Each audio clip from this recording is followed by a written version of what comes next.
ny tokantrano any amin'ity alady alina ity fandarana manokana ifampiresahana amin'ny filoha Andry Rajoelina izy ity iresahana aloha hevitra maromaro dia ny toetra ara-pirenena ny sosialim-bahoaka ary mazava ho azy ny resaka Covid-19 sy ny amiana ara-pahasalamana arahanao mivantana miainga avy eto amin'ny lampam-panjakana eto azy loatra izy ity rahainao mivantana ihany koa amin'ny televisiona malagasy ny radio Madagasikara ary ireo haino manjery tsy miankina rehetra manerana ny nosy mpanao gazety solitena ireo haino manjery tsy miankina radio Madagasikara alina ity Abraham Razafy avy amin'ny TV Plus Madagasikara miarabanao gazety miarabanao miora ary miarabantsika rehetra an'izao fandarana manokana irana amin'ny filohan'ny repoblika izao ary miara-pasady ihany koa miarabanao miora ary miarabantsika rehetra an'izao fandarana manokana irana amin'ny filohan'ny repoblika izao ary miara-pasady miora sy Abraham Razafy amin'izao takarivo izao ary miaraba ihany koa ny vahoaka malagasy tsy vaky volo izay manaraka amin'ny vatana izao takarivo izao adivitra ary miaraba ihany koa ny vahoaka malagasy tsy vaky volo izay manaraka amin'ny vatana izao takarivo izao adivitra ary miaraba ihany koa ny vahoaka malagasy tsy vaky volo vaovao mafana be tato anatin'ny herinandro vitsivitsy izay no mikasika ilay fifofona ny ainao sy ny resaka fanonganam-panjakana ny 1 Jolay raha dia ivoka kely no nanao fanambarana ny mpampanao lalàna ambony fa nisy teratany malagasy vahiny tratra mikasika ny fofony ainao misy moa milaza fa hoe sinema commenté nanaitra ihany koa ny anaran'ireo olona izay voatonona tao anatiny raha iny kely idirana lalindalina moa izay rehefa aveo fa ny sesisesy nanaitra ireo filazana fanamelohana iny tranga iny mbola tsy naheno feo ny feonao izay mikasika iny raha iny Andriamatoa Filoha ka raha rotina ianao amin'izao alina izao. Ia, misaotranao amin'izay fanontanian'izay miora ary eto am-pidihoana aloha dia fisaorana mitafitafo no atolotro an'ireo olom-pirenena mpitondra fivavahana ireo fikambanana antoko-mpanao politika marobe izay nandefa afatra fankahirezana na tamin'ny alalan'ny antsoratra io na tamin'ny alalan'ny fandefasana an'ireny afatra maro isan-karazany ireny. Tena teti-dratsy mamao fady no nokasaina natao teto amin'ny firenena. Fa noho ny fitahian'Andriamanitra lehibe dia voasakana ary tsy tanteraka izany teti-dratsy izany. Tsy itsika ny mahay indrindra na ny tafika no mahay miaro indrindra fa fitahian'Andriamanitra lehibe no tsy natotosa an'ireny fikasan-dratsy izay ho resahantsika misimisy rehefa avy eo fa dia ny tena moa manam-pinoana raha teo ary izay indrindra no izarako amintsika ny tenin'Andriamanitra izay azoko ao amin'ny Isaia 1:7-10 izay manao hoe aza matahotra ianao fa momba anao aho ary aza mierikerika foana fa izao no Andriamanitrao mampahery anao aho sady mamonjy anao eny mitantana anao amin'ny tanànan-kavanana ny famarinako aho. Zava-dehibe zany teny fankahirezana izay azoko izany. Manoloana an'izany toedrarà ankehitriny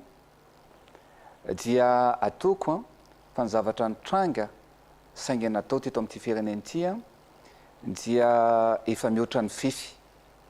ary tsy azo leferina indrindra mamao fady ny zavatra nokasaina natao teto amin'ny firenena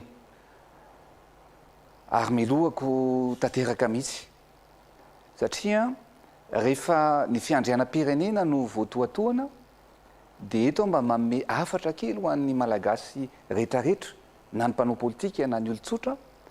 fa rehefa ny fiandrianam-pirenena no voatoatoana dia tokony mirahina isika malagasy tokony sary-piaro ary mijoro miaro an'izany fiandrianam-pirenena izany ary indrindra na androany na roapitso na roviana dia tsy tokony isintsony izany hoe fikasana amono filoha pirenena izany. Tsy tokony hiverina intsony ireny tantara ratsy nitranga tamin'ny andron'ny Ratsimandrava ireny ary tiako ny mampatsiahy fa ny filohan'ny repoblika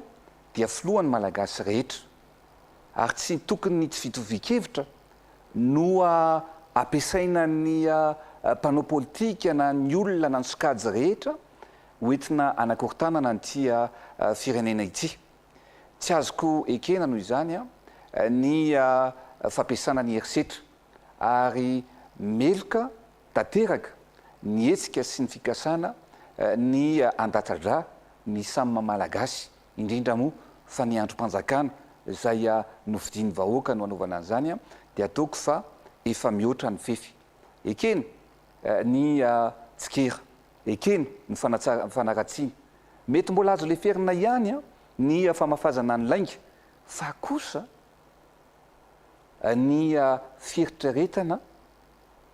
andrava ny fitondrana indrindra amin'ny alalany famonoana amin'ny filohan'ny repoblika izany dia ataoko angambany fa tena melohana amin'ny heriko iray manontolo mihitsy ary fahavalo-pirenena izay mikasa ny anao an'izany na ny ato anatiny na ny any ivelany. Ary betsaka moa fa mbola mitoy zao ny enquête au fond ataon'ny fitsarana ary matoky tanteraka an'izany ny mba hipotrany marina tanteraka amin'ity raharaha ity fa ny zavatra azoko lazaina kosa dia tsy tokony isintsony ny zavatra ohatran'ireny satria mety hiteraka zava-doza ho an'ny firenena ary mety tsy tapesipesena ny fiatraikany raha toka tonga amin'izany fanakorontanana indrindra tsika samy malagasy no tonga amin'izany toedrarany ratsy zany eto amin'ny firenena. Andriamatoa filoha Apollo 21 no anarana mitondrana izay tetikasa fikasana hamono olo-mpanjakana ambony izay ianao anisan'ny tao anatiny no amafisina mafy dia mafy ny filaminana sy ny fandriampahalemana manodidina anao na ny fidirana atao anatin'ny lapa izany na ihany koa amin'ny alalany ireo convoi izay mitondra anao misy andreny fanamafisana mafy be ireny. Apollo 21 Andriamatoa filoham-pirenena arak'izay nambara teo izay ny fantatra araka ny efa fantatry ny maro dia olona akaiky anao no anisan'ny maro be voatonona ao anatiny ity projet Apollo 21 ity. Anisan'izany ny voalaza aloha hatreto fa conseiller diplomatique anao tany amin'ny taona 2024 hatramin'ny taona 2012 sy 2024 Andriamatoa raha fanoharana izay araka ny efa voalaza teo moa zany fa nitazomina amponja vonjimaika eny tsy hafa amin'izao fotoana izao. Eo ihany koa ireo olona maromaro izay tsy ho tany saiko eto fa iarahantsika malala iza daholo no voalaza ao anatin'izany Apollo 21 izany. Ahoana ny andraisanao an'izany Andriamatoa filoha hoe manana confiance amin'ireo mpiara-miasa aminao ve ianao amin'izao fotoana izao tarihan'ireny zavatra nitranga ireny? Le farany novaliako angambany hoe lazainao hoe mpanolo-tsaina tamin'ny androny izay moa mivoalaza ihany koa zany tamin'ny androny teteza mita ilay atotonin-kotrika an'izao fanonganam-panjakana sy tedi-dratsy zao tiako aloha ny manamarika ary tsy zaharery ny voan'io fa maromaro ngamba ny olona voan'io satria mety manana ati-doha tokoa le olona ary planina matipaika ny zavatra natao ary betsaka ny olona manodidina voatonona hoe voakasika sy ao anatiny zao toedrara mamofady zao fa ny voalohany dia tiako ihany manamarika fa le voalazanao le olona teo io dia tsy mpanolo-tsaina conseiller diplomatique ko mihitsy tamin'ny androny tetezamita raha izay ny fanendrena conseiller diplomatique zany dia misy ny décret na didim-panjakana ary misoratra mazava any amin'ny journal officiel zany tsy afaka fafana fa indroa ihany nahitan'io rangahy io ary tsy conseil diplomatique ako zany mihitsy izy zay aloha zany ny voalohany ny zavatra tiako ambara. Faharoa dia ianao manontany hoe afaka atokisana ve ny manodidina anany zavatra tsapa tao anatin'izy iny dia réseau goavana be no niketrika nikotrika an'izany Apollo 21 izany zay hoe izahana hoentina kanany mpitondrana moa amin'ny fomba fenabibiana sy ny fanafarana mpikaramanady avy any ivelany ny fampiasaina ihany koa ny tafika teto anatiny so ihany fa iray ny tafika ary tsy mivaky fa nisy olona vitsivitsy kosa zay tompony lakile amin'ny resaka fitaovam-piadiana amin'ny resaka renseignement sy information dia niezahany reny olona zay nanao telo-dratsy reny ny infiltrena avokoa noho izany dia mila mailitsika satria efa manakaiky ary efa mangia-zava-doza ny zavatra nitranga raha ny planina zay napetraka zareo teto amin'ny firenena hoentina anonganam-panjakana. Araka nefa voalazany miora teo ndre matofilo betsaka ihany koa nefa no tsy mino hoe tena nisy zany planina matipaika araka ny voalazanao izany entina anonganana ny fanjakana sy aminona mihitsy olo-panjakana eto Madagasikara. Araka nambara teo dia avy eo anivon'ny mpanohatra aloha amin'izao fotoana izao mbola tsy misy voatonona mihitsy eo anatin'izany zany hoe amin'ireo olona manodidina anao ihany aloha hatreto na ao anatin'ny fanjakana no afaka nanatanteraka an'izay tetikasa na paikady entina anonganana ny fanjakana izay. Andriamatofilo ahoana no mety ho anazavantsika hoe rehefa manazava ny fanjakana dia tsy manana intsony an'izay confiance fahatokisana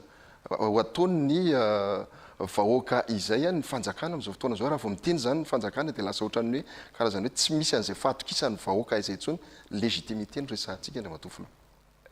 Ny voalohany ka manteneniko anao ny légitimité tena manana légitimité ny fanjakana mety fahitan'ny olona vitsy zay ny mpanohatra misy foana ny mpanohatra maneran-tany ny mikasika an'le hoe Apollo 21 teneninao tao efa namariny ny procureur de la République ny fisiny io ary misy proof any ampelantanana zareo raha izay ny zavatra fitsinina angamany dia hoe planina matipaika sy matianina ilay Apollo 21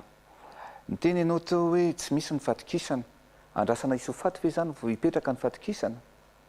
andrasana isy olona ho faty eto amintsika zay tsika vao hiteny hoe io fa marina lay izy na dia efa mipetraka daholo ny zavatra rehetrarehetra ny planina tao. Zavatra roa fotsiny ana ny tiako ambara jereo fotsiny ny tantara taty amin'ny continent afrikana efa bolana lasa izay telo volana sy tapany lasa zay nisy namono laza fa voatifitra araka ny filaza ny filoham-pirenena ny Tchad Idriss Déby tsy film zany Abraham Razafy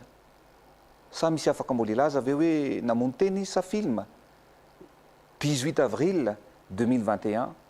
no maty Idriss Déby taty amin'ny continent afrikana fantatro tsara io filoham-pirenena maty io mifampiresaka amiko tsara ary mifampiresaka ny olana zay misy itovizany iainanay mirala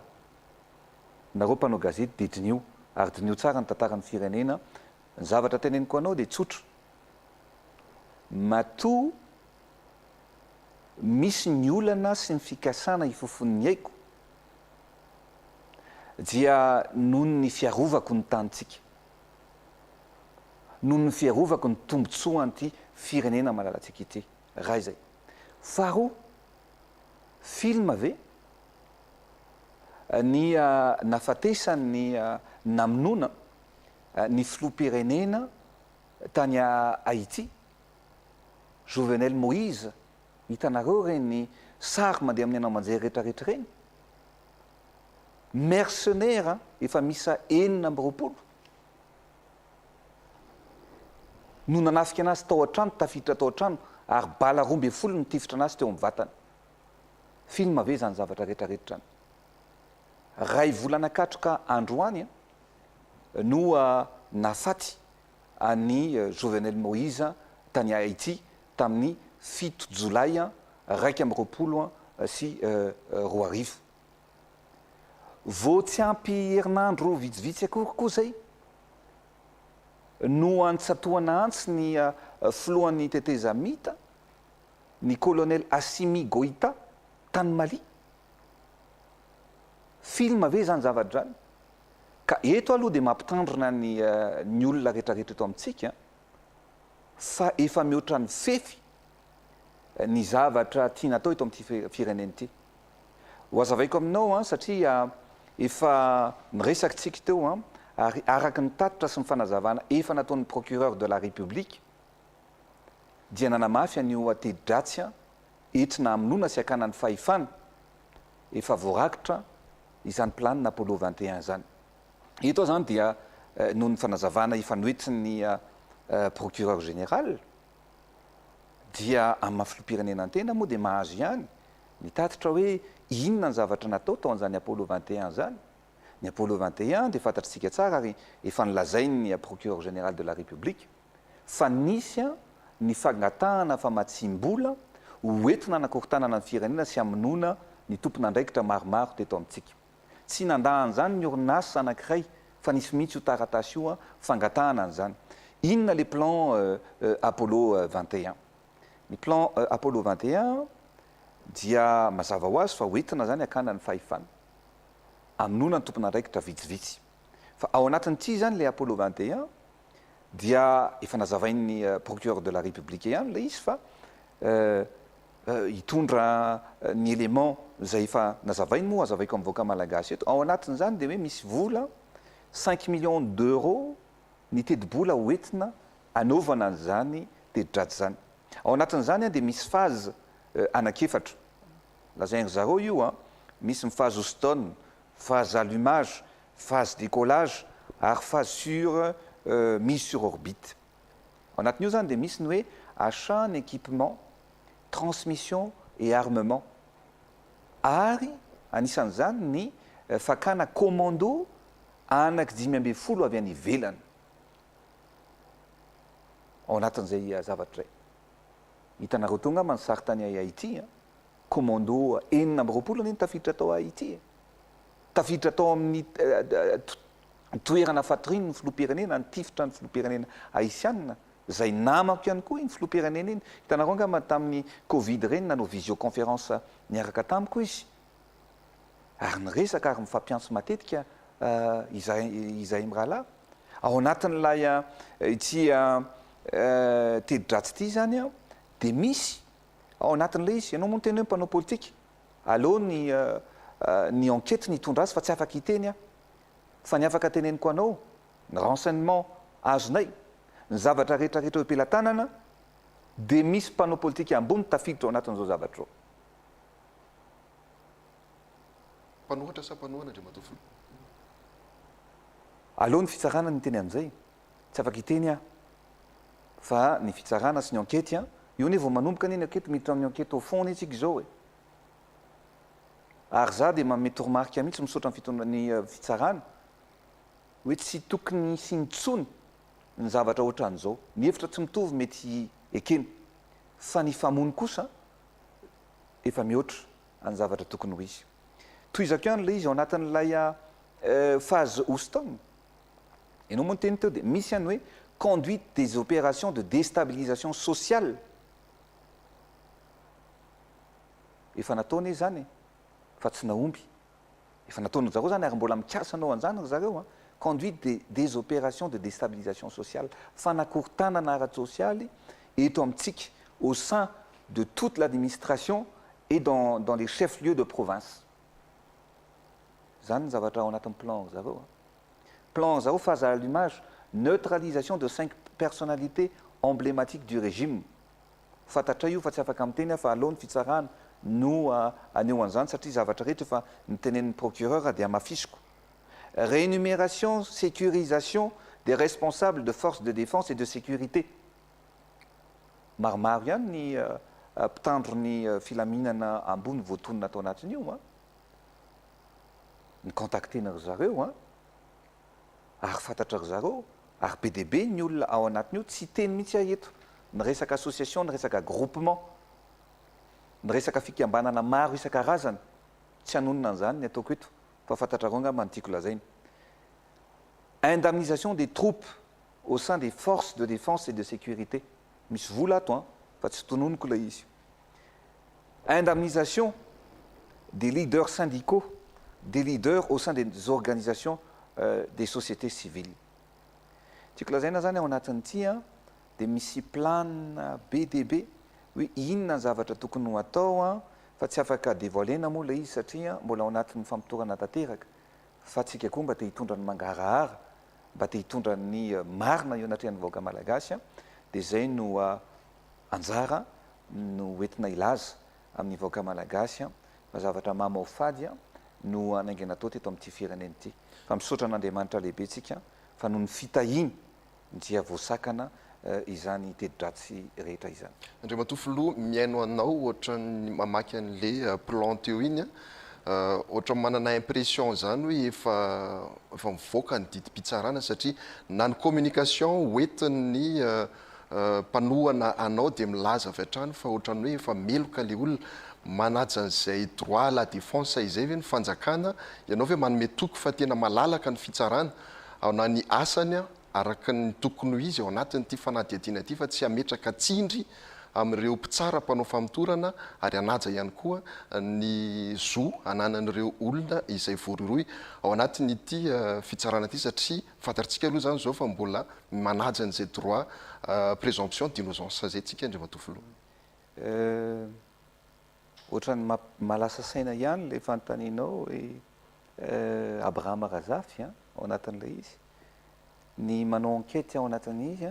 dia ny brigade criminelle nanao ny enquête napiny ny tao amin'ny gendarmerie Pyrénées natrehany procureur général de la République. Za milaza aminao fa raha ny zavatra profy eo am-pelantanana zareo rehetra no avoakan zareo mety ho sarotra ny raharaha eto amin'ny firenena matokony fitsarana noho izany ary marina hoe misy présomption d'innocence fa ianao hoe Abrahama Razafy raha efa nisy andeha ikapa famaky ny lohanao dia mbola hiteny ianao hoe misy présomption d'innocence iny olona iny ikapa ny lohanao hamono anao dia hiteny ianao hoe oka aloha fa mbola misy présomption d'innocence iny olona iny ka zay ny teneniko hoe aoka kositsika mba ho sari-piaro amin'ny fiandrianam-pirenentsika. Za tsy filoham-pirenena na antoko fa filoham-pirenena ny vahoaka malagasy rehetra iray manontolo ary zay ny teneniko hoe aoka tsika tsy anaiky ho zarazarainy na amin'ny hevitra na amin'ny faneho-kevitra fa mety ho zava-doza ny tranga eto amin'ity firenena ity. Andriamatoa Filoha, araka ny voalazanao teo ohatra mahita dénominateur commun ihany ao anatin'ny le famonoana filoham-pirenena teo ao anatin'ny reto ihany koa misy teratany vahiny Andriamatoa Filoha manahoana ny fifandraisan'ny Madagasikara manahoana ny fifandraisanao amin'ny ireo firenena izay Frantsa moa zany resana satria teratany frantsay no anisan'ny voatontonona ao anatin'izy ity ao anatintsika ihany koa ao anatin'le hoe mbola miady an'ireo nosy malagasy tamin'ny farany teo Andriamatoa Filoha misy an'ireo régimenta frantsay zay nakany amin'ny Îles Éparses ahoana ny fifandraisantsika ahoana ny fifandraisanao amin'ny Frantsa amin'izao fotoana izao. Ny zavatra lazaiko anao teo ny zavatra tsara ho fantatsika aloha ary zay manoloana n'le fanontanianao teo nareo angamba mety afaka manontany any hoe fa iza marina moa le vao lay olona adonikotrika voalaza fa adonikotrika mbola mila ampatsiahivina ve hoe anisan'ireo adonikotrika hoe fa nivoaka tany amin'ny anao manjery zany dia misy colonel nisotro ronono frantsay anankiray izay nitondra ny tafika piady tany Atrady nitondra ny tafika tany Kosovo tany Afghanistan dia inona mbola lazaintsika amin'izany aloha fitsarana no andeha ary zay no mahasorenana misy ao anatin'izao toe-draharaha zao satria jerevy tsara fa amin'ny filoham-pirenena Emmanuel Macron nisy namelaka tamaina tamaina fa tsy hoe isy amono tsisy hoe isy anao nafatra commando fa ny mpanohatra anazy voalohany indrindra Marine Le Pen no nanameloka satria lay repoblika mihitsy no avotoatoana ka tsika eto diso débat raha miteny an'izay zavatra rehetrarehetra zay. Ianao moa miteny hoe inona ny fifandraisana amin'ny frantsay ny fantatra lohatra eto dia aleo ny enquête no amaritra ny zavatra rehetrarehetra zay mitranga. Ny fifandraisako amin'ny frantsay tsy misy olana manokana fa ny fijoroako kosa ny fiarovako ny tanindrazana sy ny fanoloran-tenako ny tanindrazana zay ny anahy no mibaikoa. Misy fiantraikany ara-diplomatika ve ireny zava-nitranga reny eo amin'ny Madagasikara sy la Frantsa? Miankina amin'ny enquête zany zavatra rehetrarehetra any. Acte isolé ve nataon'ireo olona reo sa inona ny zavatra mitranga? Tsy voatery hoe ny ataon'ny zay ateratany malagasy any ivelany anie dia hoe ataon'ny firenena anankiray fa ny enquête no anamaritra an'izany hoe hatraiza ny fetra an'ity raharay ity. Anisany voalaza ihany koa anisany voalaza ihany koa Andriamatoa Lofa mpanolontsaina ny Monseigneur Audon Razanak'olona le voalaza fa ady tomiketrika sy mikotrika nyity Apollo 21 ity ny fifandraisanareo sy ny fifandraisan'ny président zany hoe conseiller eo anivon'ny katolika no manao asa ohatran'ireny na paikady ohatran'ireny. Ya ny raha ny CV sy ny carte de visite ny lay adonikotrika aloha dia milaza an'izay hoe mampanolontsaina ny archevêque n'Antananarivo izay ny ao anaty mifamarinana izay sy ny tsy famarinana tsy fantatro tsy afaka izany iteny fa ny zavatra tsara ho fantatra fotsiny dia ny Vatican ny Papa Ray Masina dia nandefa hafatra mankahery ary indrindra manameloka ny fikasan-dratsy zay nizahana natao teto amin'ny firenena. Zay ngamba ny afaka lazaiko mikasika an'izay Abraham. Mandeha resaka Andriamatoa Lofa io ady tongokotrika io dia saika ho atao prime ministre midika ve zany Andriamatoa Lofa hanolo prime ministre ianao handrava gouvernemanta? Ohatran'ny gaga mihitsy ao anatin'ilay resaka natao hoe voatonona hoe ho atao prime ministre io adonikotrika io. Voalohany aloha mbola tsy nanao entretien tamin'ny olona mihitsy hoe ho ataoko prime ministre ray zay dia magaga anao hoe fa maninona misy misoratena ho tony voatango hoe tonga dia milaza avy hatrany hoe ho atao prime ministre nefa mbola tsy natao kory na ny entretien ray zay. Faharoa ny prime ministre Christian Tsay dia olona mahitsy manao ny asany araka ny tokony ho izy ary indrindra mbola tsy nandrenesanareo feo ngambany izany ary mbola tsy statitra mihitsy tonga taty amiko hoe misy zavatra maloto nataony zany ny prime ministre Christian Tsay zany ary zay no eto no lazaiko efa nilazaiko io tamin'ny ny cardinal sy ny solitenany katolika izay nakany amiko hoe tsy manana eritreritra mihitsy anolo prime ministre izany satria olona mahitsy manao ny asany ara-dalàna ka tsy hitako zay hoe antony anolona ny prime ministre Christian Tsay.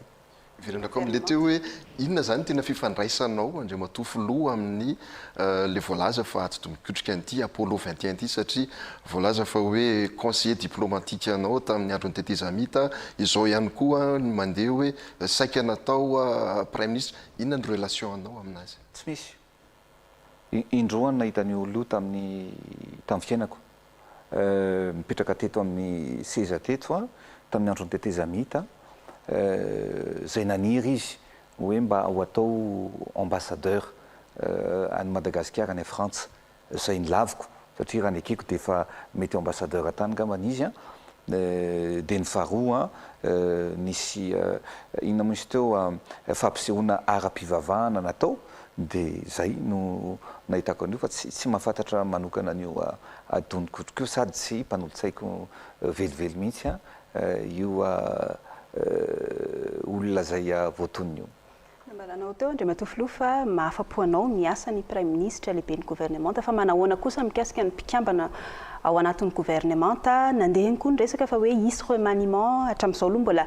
tsy misy ilay remaniement manahoana mikasika izay. Mikasika ny mpikambana ao anatin'ny gouvernemanta efa fantatra roa angamba ny fanzavatra nataony dia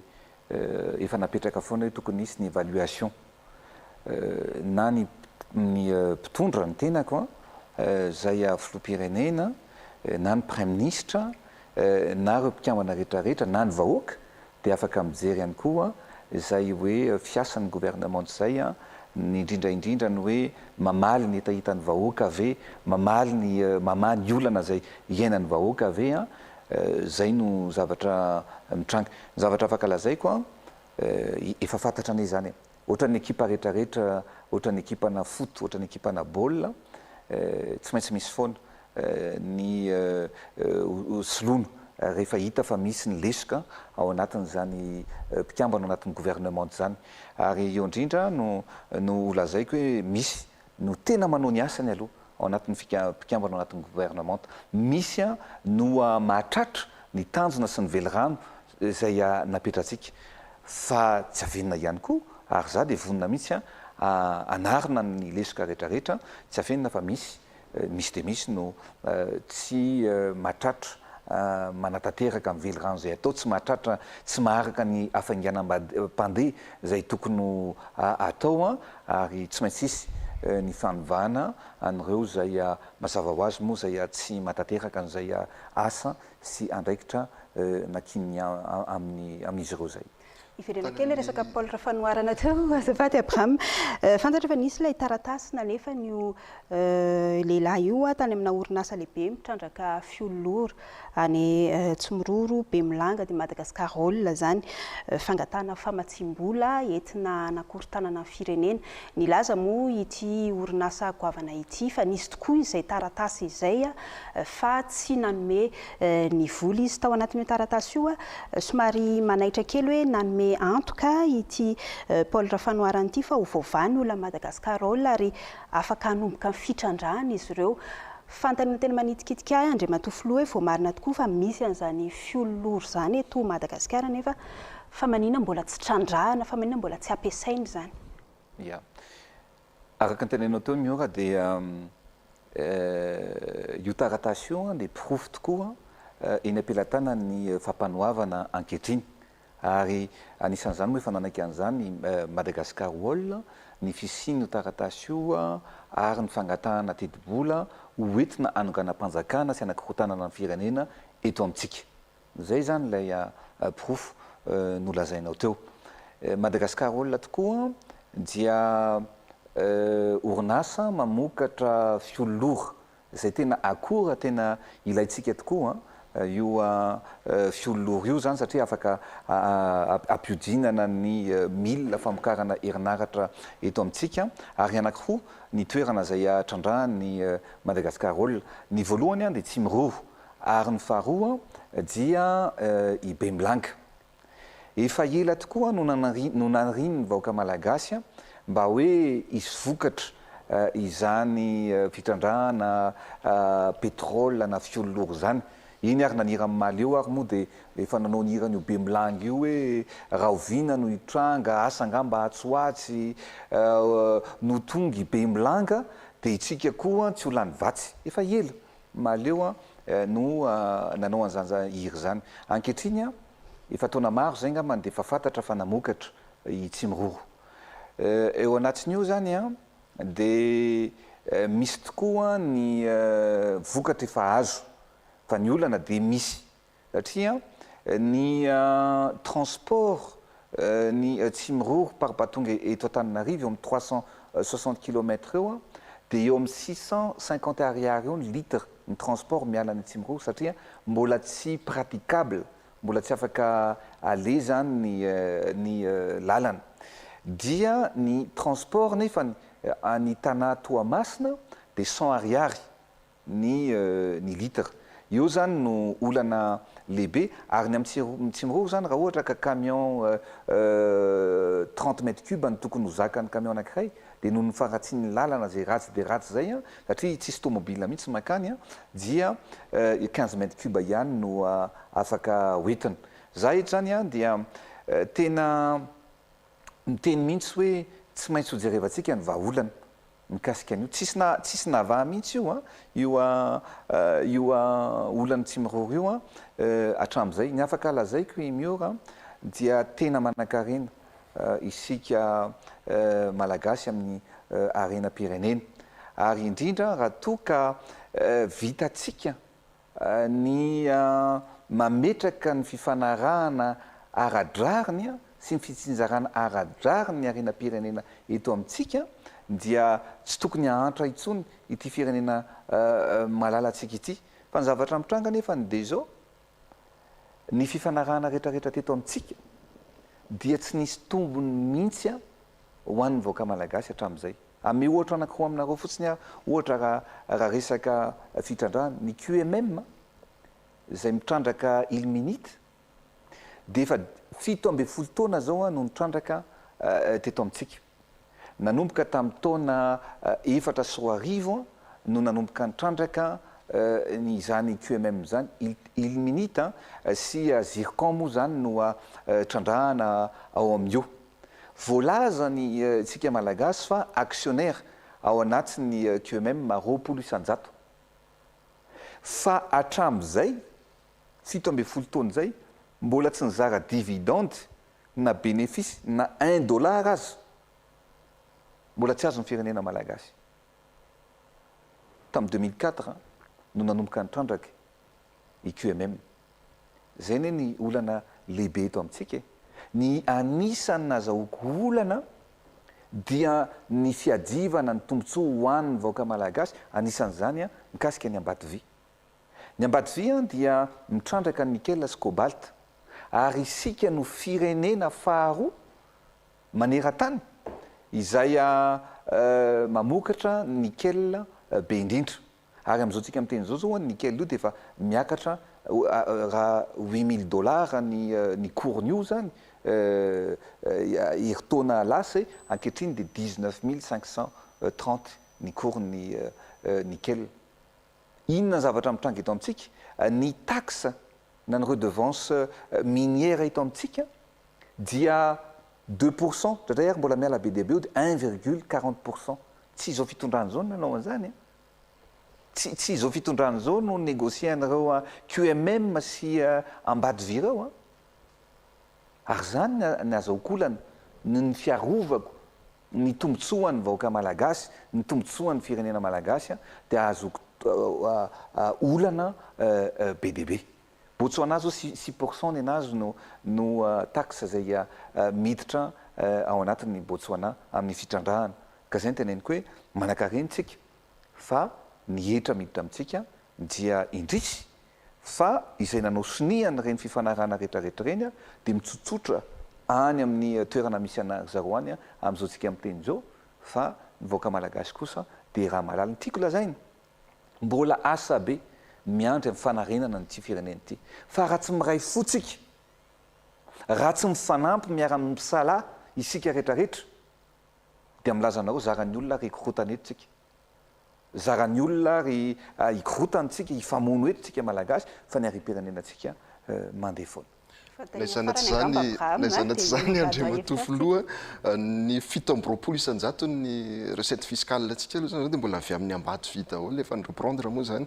ny production ny Ambatovy atao anatin'ny 3 volana izay ny antaniny maro ihany koa satria efa nisy an'le projet na litetikasa hoe tsy hoentina amina camion le avy any Atsimororo fa anaovana pipeline ny hitondrana anazy hitaritana anazy zany mba hialana amin'le lalana izay efa nisy ihany koa araka ny fanambarana nataon'ny Jirama farany teo andriamatoa filoha hoe 10 millions de litres no marché azon'ny Tsimororo zay hita fa mora kokoa araka ny étude natao sady efa natao ihany koa ny essai technique amin'ireo machine mahakasika ity fiololora ity aiza ho aiza ny mety ho fanantenana amin'izay fampidinana ny jiro izay raha misy efatraikany marina amin'ny mpanjifa izay tsako fantatrareo ihany aloha fa anisan'ny zanona mety remarque hoe efa ely io no tokony natao fa zao le izy vo natao hoe atovy ny essai satria le fiololoha roa zany tsy maintsy mbola atambatra amina matiera hafa vao afaka ampiasain'ny jirama. Zay ny voalohany. Faharoa vao tonga teto amin'ity toerana ity mihitsy tamin'ny volana febroary 20 sy 2024 dia efa niteny hoe jerevo inona ny zavatra afaka atao ny groupetsika ave tonga dia apetraka any Atsimongovo ny famokarana herinaratra dia mitarika ligne efa natao ny étude an'izany fa lafo be. Afaka misy orinasa ave anao amin'ny pipeline miala ny Atsimongovo mandrapatonga aty Maintirano à la limite zany dia any no mitondra ny transport fa ankehitriny manana olana arabola koa ny investisseur ny Atsimongovo tsy afaka manao zany investissement zany izy. Zay ny olantsika ankehitriny. Noho izany dia anjaran'ny fitondram-panjakana no mijery miaraka amin'ny mpandraharaha rehetra hoe inona ny vahaolana tokony hoentina mba hisy fiatraikany amin'ny fiainan'ny vahoaka malagasy indrindra moa fa ny resaka vidin-jiro zay tokony hidina tokoa raha toa ka vitatsika ny mampiasa an'izay fiolora ao Atsimongovo zay. Ia fantanina manararaotra ihany mira fa mialatsiny fa tsy mipiry no eto manoloana ny filoham-pirenena firenako kely mahakasika an'le remaniement teo Andriamatoa Filoha raha ianao no milaza sy mahita hoe misy ministra tsy mahavita azy ao anatin'ny gouvernement tsy maharaka an'le rythme amin'le fanatanterahana ny velirano napetraka ao ny vahoaka ihany koa dia mahita an'izay Andriamatoa Filoha hoe misy tsy maharaka rythme ao anatin'izy ary miatraika mivantana any amin'ny vilany isa-tokantrano mihitsy zany tsy fahafahan'ny ministra sasa manatanteraka ara-tokony izy izay asa napetraka tamin'izay Andriamatoa Filoham-pirenena. Ianao ny filoham-pirenena ohatran'ny karazan'ny taraina ihany ianao hoe misy ministra tsy mahavita nefa ianao filoham-pirenena inona ny antony tsy hanolona an'ireo ministra ireo iandrasana an'izy nefa ao anatin'ny fahefanao tanteraka manola an'ireo ministra ireo. Misy fotoana ny zava-drehetra ny Abraham Razafy ohatran'ny coach rehefa manao baolina dia izy no mahita hoe zao ny fotoana tokony hanovana ity mpilalao ray ity ka ao anatin'izay vanim-potoana izay indrindra tsika izao ary ao anatin'ny fandinihana ary mandinika an'izany zay sy Andriamatoa Prime Ministre mamakafaka mijery ary indrindra afataty fa tsy mora ihany koa manolo ministra foana satria ny ministra ray rehefa tonga eo amin'ny toerana anankiray dia mbola maka 3 volana 4 volana 5 volana vao tena opérationnel zany koa mbola olana hafa zany fa ny tanjona petratsika dia tsy maintsy mandroso ny asa zay tokony ho atao ary samy mandray ny tandrify azy na ny Prime Ministre na ny tenako manoloana an'izay fanoloana an'izay olona tokony hosoloana eo anivon'ny gouvernement zay. Politika kokoa ve sa teknisianina kokoa ny gouvernement manaraka eo ministra manaraka eo satria zay hitondra eo no azo inoana fa hitondranao makany amin'ny campagne amin'ny 2023. Ny fametrahana an'izay ngambany tsy any tsy any amin'ny hoe politika sa ina fa amin'ny herinandro ambony ngambany afaka miresaka misy kokoa amin'izay tsika fa ny zavatra atao fotsiny dia misy ny tsy maintsy misy zany ny évaluation na ny tombana natao amin'ny ministra tsirairay avy na ministra ihany anie dia afaka manao ny tombana ny tenany hoe navita ny andraikitra nampanaovina navy izy sa tsy. Zay ny zavatra tokony hipetraka zany ankehitriny tsy misy mihitsy sakatsakana toatoana amin'izay hoe fanoloana ny ekipa zay tokony hosoloana zay fa za miteny anao za dia tena maka ny andraikitra tandrifiana mihitsy amin'izay olona hoe tsy mahavita ny andraikin'izay dia tsisy mihitsy ny olana no anaovana an'izay ngambany amin'ny fotoana tokony mampety azy. Mbola maro dia maro aloha hevitra ho resahana aminao Andriamatoa Filoha i Abraham Razafy to tena lina dia lina mihitsy amin'ny resaka politika iny fa aleo antsika hiresaka kely ny Covid-19 Andriamatoa Filoha satria mbola ao anatin'ny ady amin'izany valanaretina izany sika amin'izao fotoana izao na dia efa hita ary fa niena ny isan'ireo olona vaovao mitondra ny tsimokaretina na koa ireo olona lavo tato anatin'ny herinandro vitsivitsy zay manahoana fa hitanareo fitondram-panjakana an'izay. Ya, raha hiresaka manokantsika ankehitriny mikasika ny Covid-19 na amin'ny valanaretina zay nidirantsika tamin'ny deuxième vague dia hita fa efa resitsika ary isaorana an'Andriamanitra ihany koa zany ny covid-19 andian'ny faharoa ankehitriny raha nana isika rehetrarehetra zay tena hoe tsika tokony mba mijery ihany koa ny zavatra tsary na dia mandalo fotoan-tsarotra ary tsika ankehitriny dia mba tsara jerevana ihany hoe inona ny inona mba zavatra tsara nana isika rehetrarehetra no hoe sanatriny vava hoe ohatra ny tany Inde reny ny eto à Madagasikara raha mipotra tany ilay variant delta tsy ombontsony ny hôpitaly tsy ampintsony ny oxygène mikararana ny aina nafoy dia na dia nisy aza ny lavo dia ny zavatra afaka lazaina ankehitriny dia ny hoe raha ny isa no jerevana dia omaly zao androany 8 août androany moa 8 androany 8 androany zany a voazo voandroany moa zany ty antotanisy ty a dia anaky 5 fotsiny a ny ka vaovao na ny olona vaovao zany a mitondra ny soritra retina anaky 5 zany hoe ray Analamanga roa Vakinankaratra ray Anosy ary ray Atsimo Atsinanana midiky zany fa efa anyarinatsika ny andian'ny faharoa manoloana anty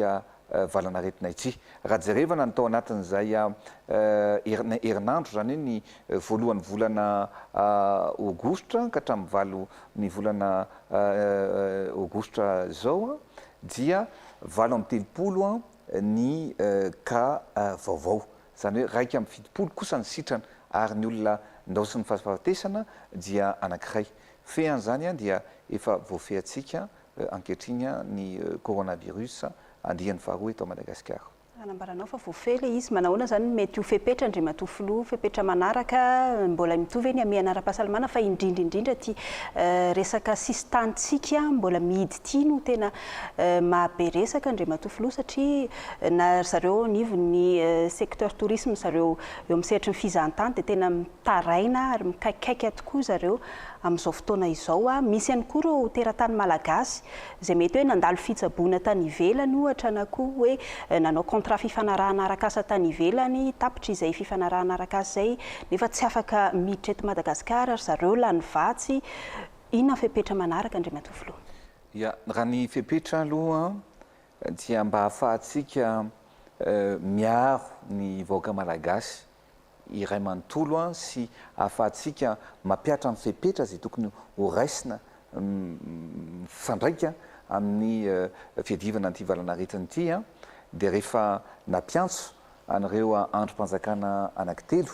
ny fitondram-panjakana dia mbola nanamafy izy ireo fa mbola mitoetra tsany aloha ny amehana ara-pahasalamana eto amin'ny tany Repoblika ny Madagasikara. Na zany aza nefany dia miverina tanteraka amin'ny fiainana andavanandro isika ankehitriny izany hoe foana ary tsy misy intsony ny famerana amin'ny fivezivezena amin'ny alina na ny couvre-feu tsy misy intsony zany ny couvre-feu mbola mila mitandrina tsana nefa tsika rehetrarehetra eo anivon'ny fiarahamonina satria mba tsy idiratsika amin'ny andian'ny fahatelo indray dia mbola mila mitandrina tsika ary mila miaina miaraka isika rehetrarehetra satria efa herinandro maromaro zay no tsy nisy tsony zany hoe confinement zany na ny fibohana zava-dehibe zany no hoe ahafahantsika miaina miaraka noho izany koa dia tokony tohizana hatrany ny afanaovan'ny rehetra arivava orona mbola mitoetra zany raha tsy mipetraka ny amehana ara-pahasalamana dia tsy afaka manao an'io tsika nefa anisan'ny fiarovana antsika io zay ny antony mbola ametrahana ny amehana ara-pahasalamana tsy maintsy adraina trany ny fepetra ara-pahasalamana sy ara-pidiovana afaka manao fampisehoana amin'izay kosa ny mpanakanto manerana ny Madagasikara zany teo moa efa afaka nanao fampisehoana ary hita mihitsy fa mila fialamboly ny vahoaka malagasy dia ankehitriny zany dia manerana ny nosy dia afaka manao fampisehoana amin'izay ireo mpanakanto rehetra na eto Analamanga na ny amin'ireo faritra 320 manerana ny nosy fampisehoana akalamanjana io lazaiko fa kosa mbola voarary ny famirim-bahoaka mihoatra ny 700 anatin'ny efitra midy mba hisoroana mba tsy isiny ny andian'ny fahatelo indrindra moa zany ny mbola tsy afaka atao ihany koa ny fisikafan'ny boîte de nuit dia mbola tsy afaka atao reny satria sady miboka no mifampikasokasoka ka mbola tsy afaka atao iny aloha fa ho hitantsika eo amin'ny 10 andro manaraka. Natany ianao teo miora mikasika an'le hoe fisokafan'ny sistany. Tsara ho fatatsika fa araka ny lazaiko hatramin'izay dia ity virus ity dia tsy manatongotra ary eo ny tokony hitandremantsika indrindra moa zany ankehitriny dia isorantsika n'Andriamanitra lehibe fa firenena 5 amby telopolo amby zato no efa misy an'le variant delta maneran-tany ary tsika eto Madagasikara dia isika no anisan'ny firenena zay firenena vitsivitsy mbola tsisy an'izany variant delta zany. Ny tiako lazaina dia mila mitandrina isika, mila aleontsika miaina miaraka samyntsika eto toy izay lafo loatra ny fiatraikany ara-ekônomika ateraky ny fioboany raha sendra ka misy ka ho tonga eto amintsika indray ny andian'ny fahatelo satria dia lafo vidy lavitra ny fanokafana ny sistany noho ny fiarovana amintsika samy malagasy eto. Nazanona zany nefa dia rehako ny fitaraina n'ireo malagasy izay tavela any ivelany. Efa nanao ihany tsika misy an'le hoe cas impérieux zany hoe ireo olona tena tsy afa-miala fa tokony ody aty an-tanindrazana dia efa nanome ihany tsika fahalalahana an'izy ireny ody aty an-tanindrazana. Noho izany dia betsaka ireo tapitra contrat, betsaka ireo olona avy nitsabo teny zay tavela any, betsaka ny olona misy ireo olona vita fianarana. Noho izany dia zao no zavatra ataontsika anisy vol de rapatriement tsika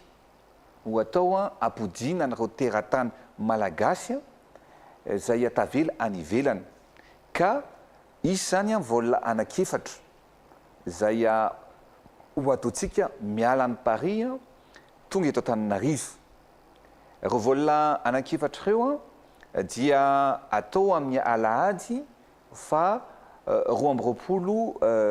aogositra ho avy zao, atao ny asabotsy fa 20 ny volana aogositra ho avy zao ihany koa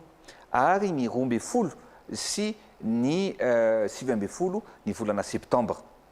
Hoentitra nefa ny fanaraha-maso zany hoe tsy maintsy manao test PCR avokoa ny olona vao afaka miditra mody mizotra makatia tanindrazana izany. Faharoa dia tsy maintsy atao manao confinement. Ny zavatra atao zany tsy maintsy manao confinement dia ho an'ireo zay tsy manana fahefana dia afaka makeny amin'ny CNAPS izy ireo, ny ambiny kosa dia afaka makany amin'ny hôtel. Ny zavatra tiako atao eto tsika mantsy dia matetika misy manararaotra ary rehako daholo ny hoe misy olona tafody eny ihany fa manararaotra mandoha vola, marina sa tsy marina tsy fantatro fa tsy ekena ny zavatra toy izany. Zay ny anaovana an'ity vol de rapatriement ity. Ka noho izany dia vol aller simple ihany no atao amin'io vol de rapatriement io, zany hoe Paris Antananarivo. Zay zany ilay izy. Ary tsy maintsy olona manana passeport malagasy adressé eto Madagasikara no afaka mandray an'io vol de rapatriement io. Zay ny zavatra tsy maintsy atao zany. Ary tsy maintsy manana taratasy manamarika ny nandehanany tany ivelany ireo olona ireo. Ary indrindrindrindra ity ny zavatra tsy maintsy ho apetratsika. Tsy mety zany raha hoe olona andeha hanao vacances no avy aty ka no ataontsika ny olona rehetrarehetra zay mody dia tsy afaka mivoaka intsony amin'ny firenena any Madagasikara mandra-pisokatry ny sistany. Ka ho alaina daholo zany ny anaran'izy ireo dia omena ny Air France so mantsy dia mivoaka indray manana passeport frantsay dia passeport malagasy ny dirany dia passeport frantsay no ivoahana fa tsisy zany amin'ireo olona rehetrarehetra zay ody no afaka ivoaka ny firenena intsony na manana passeport frantsay azy. Dia zay ny fanarahana raha tsy misokatra ny sistany dia maka fanapa-kevitra ireny olona ireny na hijanona any ivelany na ody eto an-tanindrazana. zay zany nanaovana an'ireo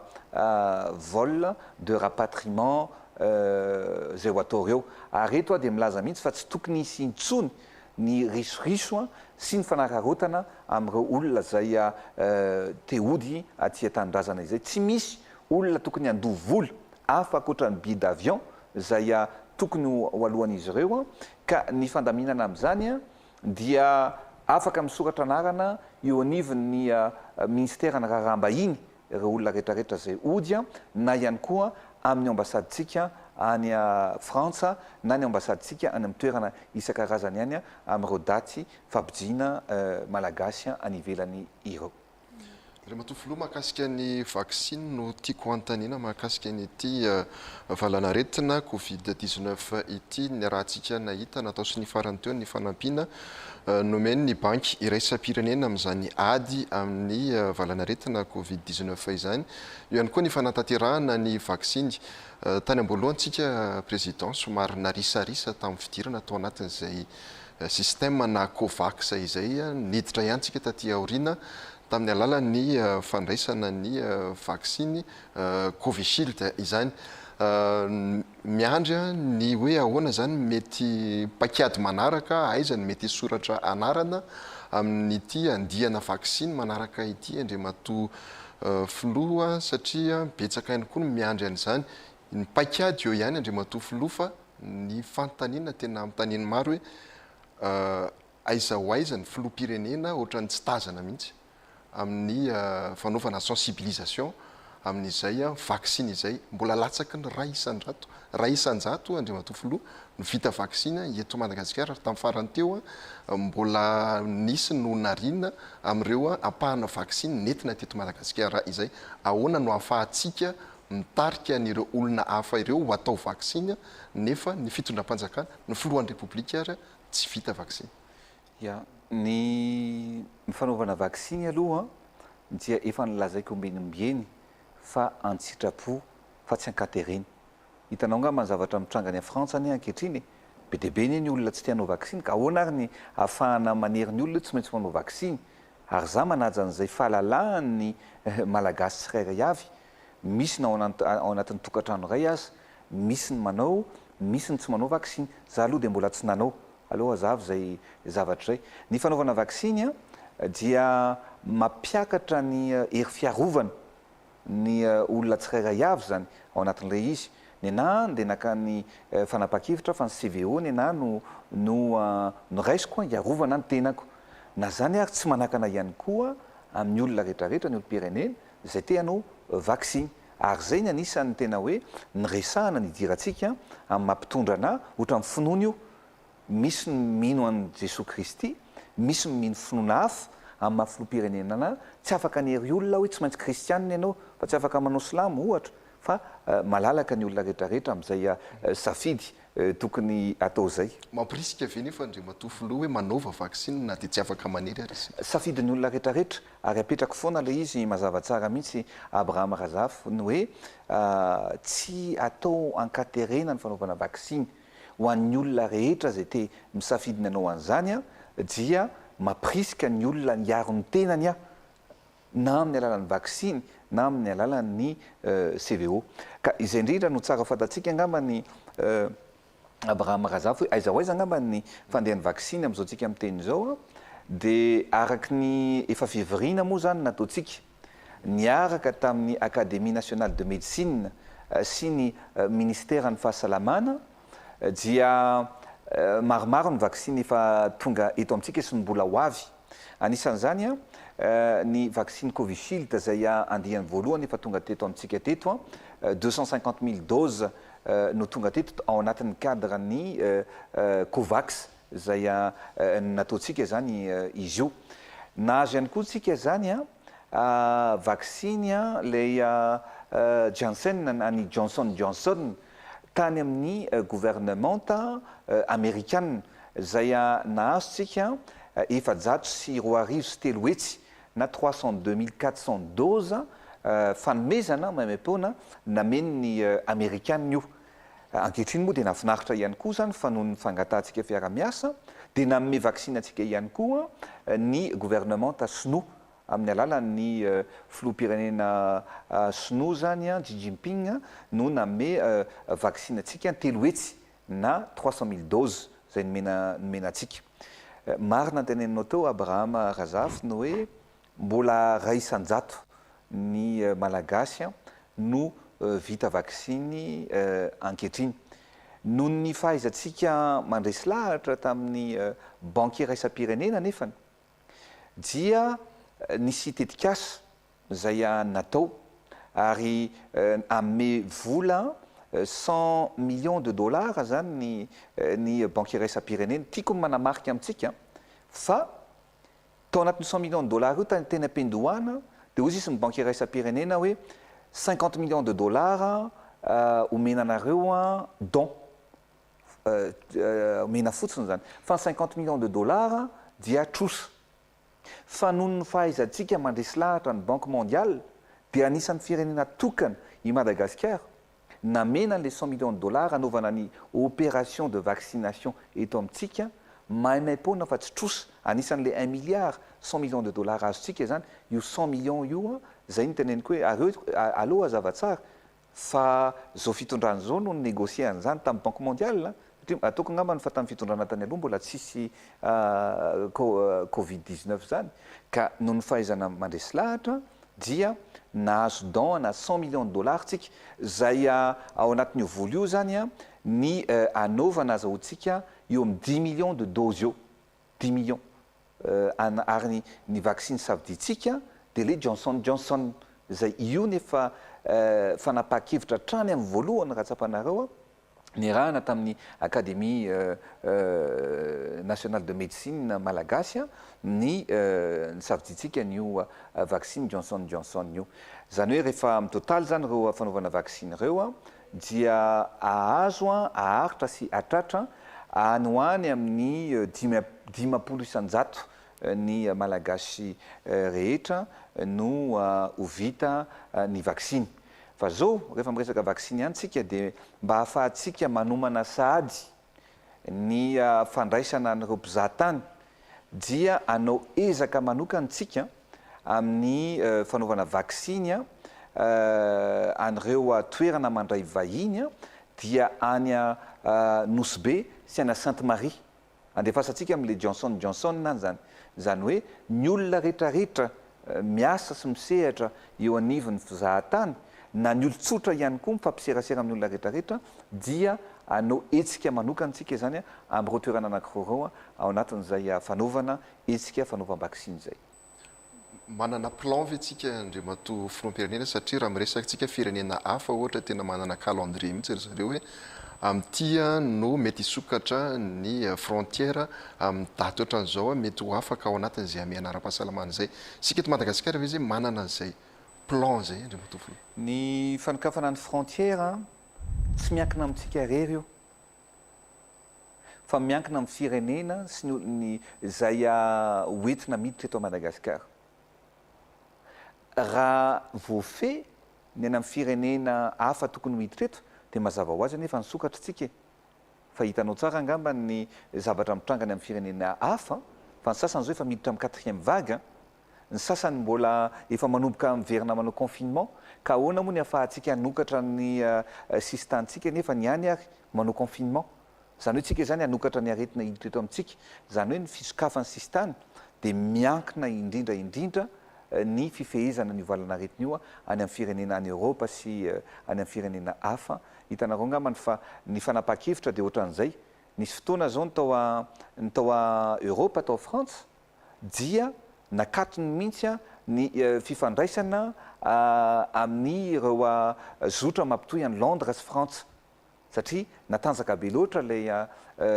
variant anglisy.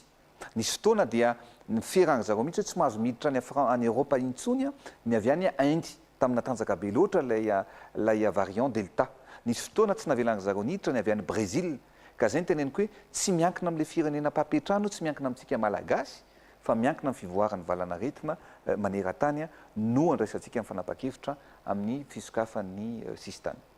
Ohatra lohahevitra hafa angamba isika ity lohahevitra manaraka ity Andriamatoa Filoha dia tena nangatahany ireo vahoaka izay nanaovanay fanadihadiana teny rehetra teny dia ny resaka sosialim-bahoaka izay iray nanontaniana hoe inona no mba tianareo ho resahana amin'ny Filoha amin'ny alahady izao dia izay sosialim-bahoaka izay satria tsy mitsaha miakatra isan'andro Andriamatoa Filoha ny vidim-piainana.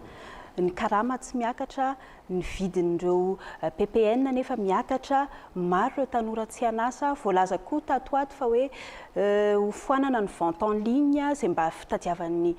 tanora vola tonga aty amin'ny fitondram-panjakana ve izay zava-misy eny anivon'ny fiarahamonina izay tsy misy ve vaolana sa efa misy ny zavatra oman'ny fanjakana manoloana izay? Ya, ny mikasika an'ilay hoe fisondrotana sy ny fikaran'ny vidin'entana misy antony maromaro ny mahatonga an'io. Mety tokony hisy raha ny zavatra eo am-pelantanana ny fisondrotana fa tsy tokony fisondrotana mihoapapana no zavatra ho hita sy tsapa eny amin'ny fiarahamonina eny. Ny antony maromaro voalohany aloha dia teneniko anareo hoe ny zavatra voalohany dia misy ny fanararotana ataontsika samy malagasy. Tsika samy malagasy ihany no manararota an'izay. Eo ihany koa ny fiakaran'ny sara-pitaterana an-dranomasina na ny transport maritime io. Satria ny fandefasana conteneur ohatra miala avy any Asie dia raha $2800 ny conteneur 40 pieds anankiray dia efa mahatratratra any amin'ny $8000, $9000, $10000 any ny fandefasana conteneur amin'izao tsika amin'ny teny izao. Fa zany koa tsy manamarina ny zavatra misontrotra be ohatran'io zay zany zavatra voalohany. Faharoa dia eo ihany koa ny fanararotana amintsika samy malagasy. Tsy mba mifampitsinjotsika malagasy. Zay ny faharoa. Satria misy tokoa ny fanararotana mitomboka any amin'ny mpanafatra entana. Zay zany ny voalohany.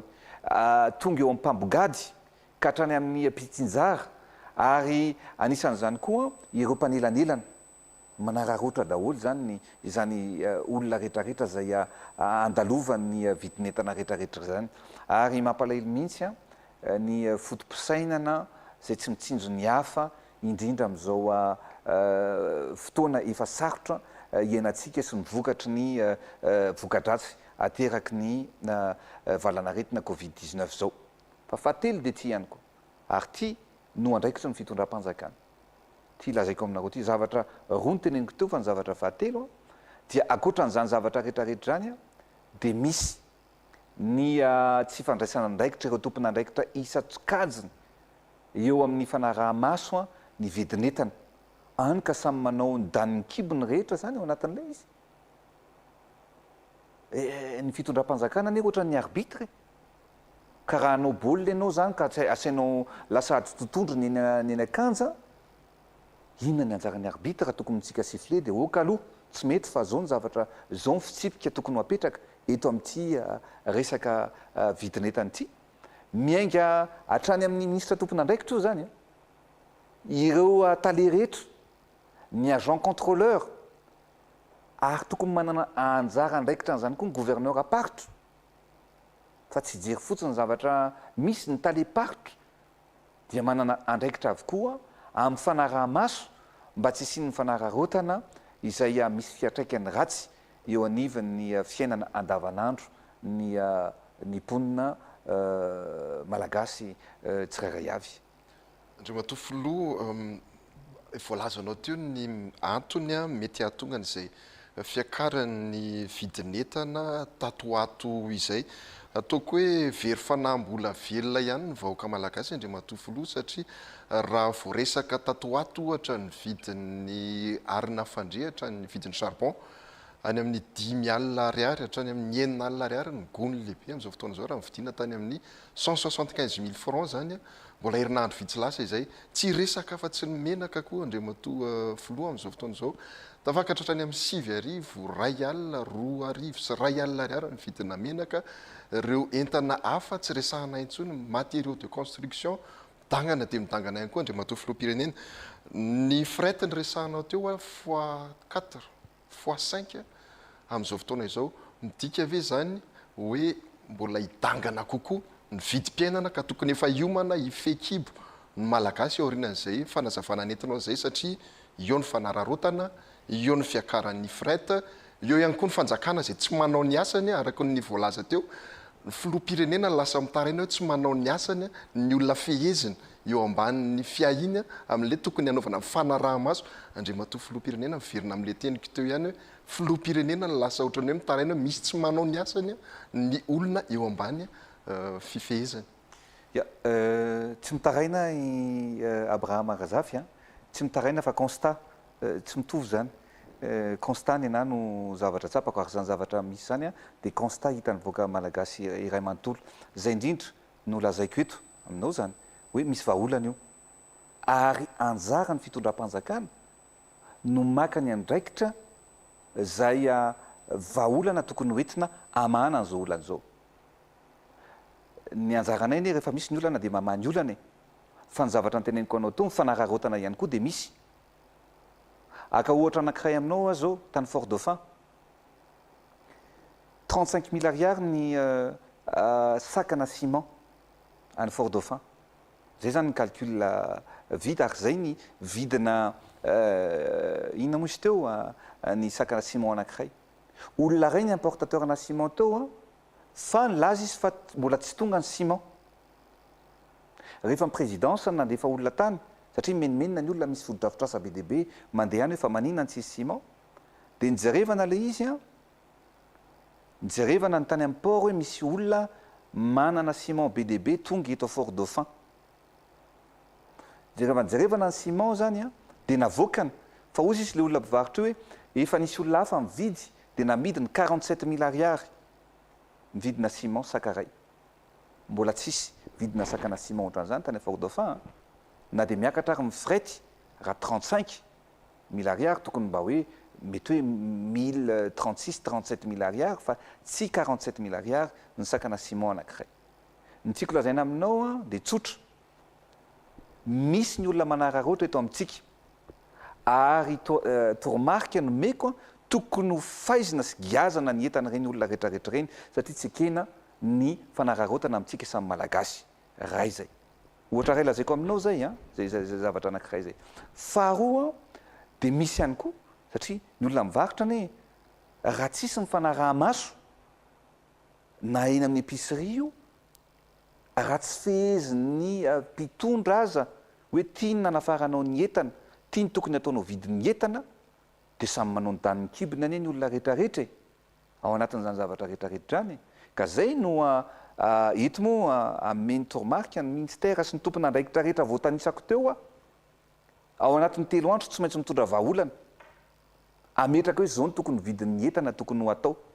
na miresaka atody ianao ohatrinona moa ny atody miala any amin'ny mpamogady ohatrinona ny freaniny tonga eto Antananarivo dia tokony ohatrinona ny tombony alain'ny olona eny amin'ny épicerie fa raha tsisy mifanarahana an'izany dia samy manao zay tiany atao ka zay ny teneniko hoe tsy maintsy hitondra vahaolana atolotro satria tsy maintsy hitondra vahaolana betsaka sika vahaolana atolotro dia tsy maintsy misy aloha akoatran'izay hoentin'ny tompona ndraiky isatsokajiny fa ty zavatra teneniko ty zany dia homanitsika dia n'izao tsy maintsy atao ny famirina n'ireo olona rehetrarehetra mpisehatra eo amin'ny zavatra ilainy ny vahoaka andavanandro mitomboka zany any amin'ny mpanafatretana na ny importateur alaitsika zany hoe ohatrinona nanafaranao siramamy ohatrinona nanafaranao ary ananana ny facture an'izany raha manao déclaration d'impôt dia à partir an'iny facture nanafaran'iny no calculena ny coût de prix de vente na ny vidin'ny entana tokony miainga any amin'ny grossiste virina ny importateur na ny mpanafatretana virina daholy ny mpamokatra entana vita eto toerana ny mpamokatra menaka ny mpamokatra siramamy hatrany amin'ny charbon teneninao teo virina daholo zany olona rehetrarehetra zany ary apetraka ny vidiny virina ny repas migadina grossiste rehetra eto amintsika virina ny solotenanareo ampitsinjarana détaillant na ny épicerie dia apetraka ny vidinentana zao a ny vidinentana tokony ampiarina eto amin'ny tany sy ny firenena mbola manana vahaolana hafa zay no ny resahako aminao raha ohatra ka misy orinasa eto tsy mety manaraka an'izay vidiny fanararotan'izay dia anafatra sambo maromaro na 5 na 9 na 10 na 20 ny fitondrana malagasy hitsinjovana ny vahoaka malagasy ametrahana ary ny efa napetratsika zay ny SPM ireo nivarotra amin'ny grossiste rehetrarehetra raha toka tsy manao ny asany ka manararoatra ireo zay misehatra eo anivony zany fitsinjarana ny asa zay tokony ataon'izay sy indrindra mila mitsinjo ny vahoaka itsika tsirairay avy fa dia mimpanararoatra dia misy ohatran'izay ohatra ray ny teneniko anao zay tany Fort Dauphin zay mazava ho azy raha mampiasa 1 milliard d'ariary izy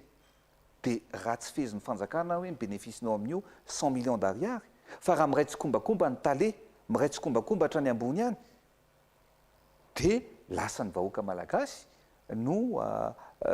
mihinany tsy fihinany mialatsiny miteny an'ilay izy no namizakany kioany mifafany kioany eo anatin'ilay izy ary zay mihitsy ny tsy ekeko satria ny antony mpisinanay mpitondra eto dia nitsinjo ny vahoaka malagasy ary tsy maintsy mitondra vahaolana amin'io ao anatin'ny fotoana foy ny fitondrana ankehitriny mety izy ve zany ny sazy ho an'ireo izay mpanararoatra araka ny nambaranao teo izay indrindraindrindra koa fa betsaka ny mpandrarandry matofoloha manodidina anao misehatra eo amin'izay raha toekarena sy eo amin'ny fandrarana izay aiza ho aiza ny mety ho fandraisana ndraikitra amin'ny fanasaziana an'ireo olona mety ho akaiky anao na mety manararoatra n'izay fahefana mety eo ampelantanana izay ka mahatonga n'izay fidangany ny vidim-piainana izay rehefa ny tombotsoa ny vahoaka malagasy no voakitikitika dia tsy ananako havana tsy ananako namana tsy ananako antra na mitompona ndraikitra isa tokony satria zay ny fidianany vahoaka malagasy ana ary zay ny tsy maintsy hitondrana vahaolana aingana mikasika an'io vidinentan'io mahakasika ny lalam-pirenena faharoa ndre matofoloha satria atao hoe renivohatra ara-toekarena ny faritra Atsinanana ny faritra ao Toamasina izany misy ny port lehibe ao eo ihany koa ny mamatsy ny aty an-drenivohitra nisan'ny mampitaraina ny maro ity lalam-pirenena faharoa ity indrindra manomboka eo a Brickaville hatrany Toamasina ny tompona ndraikitra tamin'izany moa randona nanontaniana hoe aiza aiza fanamboarana izy nilaza tamin'izany fotoana fa hoe tsy misy mivola eo am-pelantana na hanaovana ny entretien routier akoatra lalam-pirenena faharoa eo ihany koa lalam-pirenena fahaenina miazo an'ny Antsiranana izay manomboka simba aiza ho aiza ndre matofoloha fanamboarana ny lalam-pirenena amin'izao fotoana izao mety manana calendrier ihany koa vetsika satria iroso ao anatin'ny vanim-potoana ny orana vao may hiaratsy izay fototrafitrasa izy ya ny lalam-pirenena faharoa lazainao io Abraham Razafy dia anisan'ny mampiteny mona tokoa ankehitriny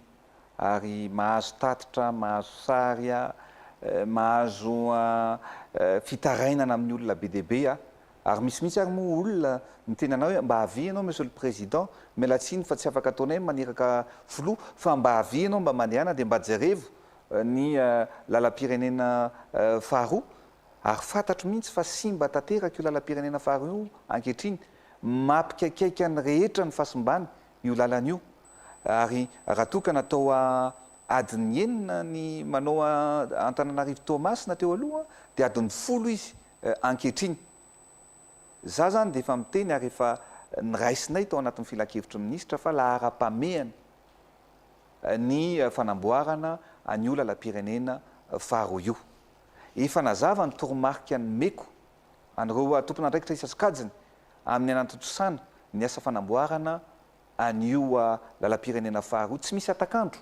fa tokony atao farak'izay maika ary farak'izay aingana ny zavatra tsara tsapa ihany koa nefa ny dia tsara fatatsika fa ny akamaroany ny lalam-pirenena eto Madagasikara dia tsy nisy fikojagojana anazy ireny mihitsy ka vao maika nipotika ny lalam-pirenena rehetra fanamby zany no atao fa tsy maintsy amboarina aingana ireo lalam-pirenena rehetra satria raha miresaka ny Tomasina ny antsika dia fiara maro no mifamezivezy eo ny entana rehetrarehetra avy any Tomasina maketo Antananarivo miparitaka eraky ny Madagasikara ka ny lalam-pirenena rehetra ianao moa teo teny hoe lalam-pirenena fahenina amboarina koa zany zany teneniko hoe fanamboaran-dalana tsy vita ao anatin'ny herinandro kosa aloha fa tokony omeko lalam-pirenena ny akamarony ary anisan'ny famatsim-bola nangatana tamin'ny Banque mondiale zany dia tsy maintsy votaitsika daholy ny fanamboarana n'izy ireny. Zao fitondrana zao mbola nanome famatsim-bola hafa anaovana ny fanamboaran-dalana amin'ny tedi-bolantsika manokana. Ka raha ohatra ka ny lalam-pirenena faharoa fahenina teneninao teo Abrahama Razafy dia hoany mihitsy hijery ary ny orinasa rehetra zay misy eto dia asantsika manao ny lalam-pirenena faharoa io daholy. Tsy maintsy fitaina aingana ny fanamboarana an'io ka mety ho voatotoana indray moa zany ny fandehanana satria ho amboarina daholo izy io ny orinasa zay afaka manao anazy dia asantsika manao an'io ary tsy maintsy manome ny garantie ihany koa satria ny olantsika mantsy dia zao indraindray manome asana orinasa malagasy dia ataony le izy fa afaka heritaona dia simba ka eo zany tsy maintsy apetraka ny fenitra hoe tsy maintsy manaraka amin'ny fenitra ny zavatra atao ary ametraka ny orinasa maromaro ho any amin'ny herinandro ho avy io tsy maintsy ho any amin'ny hijeran'ny lalam-pirenena faharoa iny ary eto dia efa miteny sahady amin'ny olona zay mampiasa ny lalam-pirenena io fa tsy maintsy amboaritsika io ary ao anatin'ny fotoana fohy dia amboarina zany lalam-pirenena faharoa zany. Mety rovinany anomboka le fanamboarana Andriamatoa filoha satria filoham-pirenena veriko foana hoe manome toky tsy ao anatina campagne tsika Andriamatoa filoha fa ny olona zany mila zavatra concret hoe rovinany mety anomboka le izy mety hoe vola avy aizany mety hanamboarana anazy mety iza ny orinasa mety hanamboatra anazy mety mahazo an'izay valim-panontaniana zay isika. Tsika ny manana vola i Abrahama Razafy manana ny fonds d'entretien routier manana anitsika raha tsy diso 400 milliards na mihoatra kely ariariny vola ao amin'ny fonds routier fonds d'entretien routier zany hoe misy vola ao anamboarana an'io fa tsy isan'izany vola zany ny olana fotsiny roraisiko daholo koa moa zany le olona le eto mitodika aminareo zay nanao an'le asa amin'ny fonds routier ny olantsika dia zao bloqué ny asa apahany 58 milliards angamba izay amin'le fonds routier reo ny antony tsika mila mahintsy manao asa misy amin'ireo asa ireo tsy natao kory nefa nilazaina fa natao dia lasa le olona tena nanao an'le asa indray no pénalisé na voasazy ao anatin'le izy zay zany le olana misy eto amintsika zay ka ianao moa miteny teo hoe aleo atao mazava ataontsika mazava le izy amin'ny herinandro no hany ary amin'ny herinandro ihany dia hitondra ny orinasa hafa rehetra zay misy eto amin'ny firenena ka mino zany fa afaka amin'ny herinandro ambony ho avy ihany dia efa mandeha ny asa fanaovana ny RN2 io zay afaka amboarina manomboka amin'ny alatsinainy rapitso moa efa namety remarque dia tokony amboarina daholo ny lalam-pirenena tsy afaka atao ny hijery fotsiny an'io lalam-pirenena RN2 io tsy ho ihany fa ny RN7 makany mahajanga ny rehetrarehetra tsy maintsy asiana fijerevana daholo ary mila afanganina ny fanaovana an'izany asa rehetrarehetra zany. Lohahevitra hafa Andriamatoa filoha anisan'ny vaovao nisongadina ihany koa tato anatin'ny herinandro vitsivitsy zay ny mikasika ilay famatsim-bola azontsika avy amin'ny banky iraisam-pirenena natao sony asa roa na telo herinandro lasa izay ilay 490 millions de dollars Andriamatoa filoha izy fiatraikany amin'ny vahoaka ve ny fahazontsika io famatsim-bola io. Ny zavatra tsara fantatsika aloha dia ankehitriny niova tanteraka amin'ny fiara-miasantsika amin'ny Banque mondiale. Ny antony nampiova tanteraka amin'ny fomba fiasantsika amin'ny Banque mondiale dia izay zavatra mifandraika ny filan'ny firenena malagasy no vatsian'ny Banque mondiale vola. Raha taloha dia zareo no miteny hoe tiano ataonareo ary zay no niresahako tamin'ny tale général ny Banque mondiale tany Abidjan farany teo mifandraika mihitsy ny hevitray hoe nareo no mahafantatra ny olana any amin'ny firenenareo dia inona ny zavatra ilainareo. Tao anatin'io famatsim-bola io zany dia sambany i Madagasikara no nahazo vola 1 milliard 100 millions de dollars ao anatin'ny herintaona. Hatramin'izay afaka jerenareo any amin'ny site ny banque mondiale zany fa hatramin'izay ny vola azontsika teto amin'ny firenena dia ny aide budgétaire sy ny trosa zay ataontsika dia eo amin'ny 300 350 ndraindray ary 150 miankina mpitondra ny azahoana an'izay famatsim-bola zay. Ny zavatra tiako lazaina aminareo dia zao matoky atsika tanteraka ny banque mondiale ankehitriny satria mazava ny viny, mazava ny planina ary mazava ny asa tiantsika atao. Ka io vola io dia anisan'ny zavatra voalohany aloha dia araka ny teneniko anareo to 100 millions de dollars don. Vaccine sy Covid ny resahana eto tsy trosa fa noho ny fahaizantsika mandresy lahatra dia natao don izay famatsim-bola zay. Faharoa ny teneninao tao Abraham ny resaka lalana. Ny banque mondiale dia tsy namatsy vola mihitsy amin'ny fanaovana entretien na réhabilitation ana lalana teto amintsika. Entretien tsy nanao an'izany izy fa simba loatra ny lalana eto amintsika dia nametraka tsika hoe mba lahara-pamehana ny anamboarana ny lalam-pirenena maromaro eto amintsika dia nanome 200 millions de dollars ao anatin'io vola azontsika io négociena zao zany amin'izao fitondram-panjakana zao anaovana ny lalam-pirenena ny RN2 anisany efa ao amboarintsika ilay izy zao amin'ny volantsika manokana fa mbola ho atao tsara kokoa zany tsy maintsy ho vita tanteraka tena hoe tsisy lavaka tsony zany ny RN2 mampitohy ny Antananarivo sy Toamasina, ny RN7 Antananarivo sy Toliara, RN4 Antananarivo sy Mahajanga, ny RN34 Antsirabe, Miandrovazo, Malaimbandy, ny RN-T3A any Vodiala makany Parafaravola mandalo any Vohitraivo Parapatonga any Andilamena, ny RN5A Ambilibe, Vohimara, Sambava, Antala zany ho ataontsika ao anatiny zany vola azontsika any. Mbola be deaibe moa izy ireo fa mety tsy ho voatanisa fa anisan'izany ihany koa ny RN12 zay mandalo amin'ny Manakara sy Vangiandrano iny, ny any Ambohimasoa RN25 mandrapatonga any Mananjary. Zany zavatra rehetrarehetra zany dia vola azontsika hoentina ampandrosoana an'ny firenena. Tiako lazaina dia zao miasa zao fitondram-panjakana zao fa zao tena manaiky zay fa misy ny lesika, misy ny zavatra tokony ho arenina, misy ny zavatra atao tokony apita ny etaetany vahoaka malagasy. Rehefa miteny ianao tao miora hoe misy fiatraikany amin'ny fiainan'ny vahoaka malagasy fe mety tsy miatraikany aminao mivatana, mety tsy miatraika aty amiko mivatana fa nilazaiko anao ankehitriny be deaibe ireo olona tsy manana antom-pivelomana intsony zay izaho mihitsy ny négocian'io tamin'ny banque mondiale hoe inona ny afaka anampiana ny reto olona reto dia nametraka tsika n'ilay hoe tosika famena ankehitriny ane 500 000 familles 2 500 000 personnes no mandray vola isam-bolany amin'ny alalany tosika famena vola avy any amin'ny banque mondiale zany. Zany zavatra rehetrarehetra zany zany tandremy fa tsy zay mitabataba ihany koa manana ny rariny fa be deaibe ny vahoaka any ambanivohitra rehetrarehetra any mahazo fanampiana ary rehefa mandeha dia tena miteny mihitsy hoe misaotra anao zay monsieur le président fa mba nahazo an'ilay ray alina mba hahafahana tsy mandro fotsy amin'ny alina. Zany zavatra rehetrarehetra zany no zavatra misy sy ezaka atao ankehitriny be deaibe ireo olona misitraka an'izany tosika fameno zany. Zay ngamba ny mikasika an'izay resaka zay satria ianao miteny hoe misy fiatraikany ve fa tena misy fiatraikany mihitsy amin'ny fiainan'ny vahoaka malagasy. Mety tsy hoe tafita ny vahoaka malagasy fa manamaivana ny fasahirianana zay iainan'ny vahoaka malagasy ankehitriny miasa zay ataony fitondram-panjakana amin'izao tsika miteny izao. Tsy tafiditra ao anatin'izay fanampiana zay ve Andriamatofiloha ny fanomezana asa na ho an'ny tanora na ho an'ny sehatra ny anivon'ny tontolo ambanivohitra ohatra ao anatin'izay famatsim-bola zay? Ao anatin'ny famatsim-bola dia misy ankehitriny satria ny zavatra izahantsika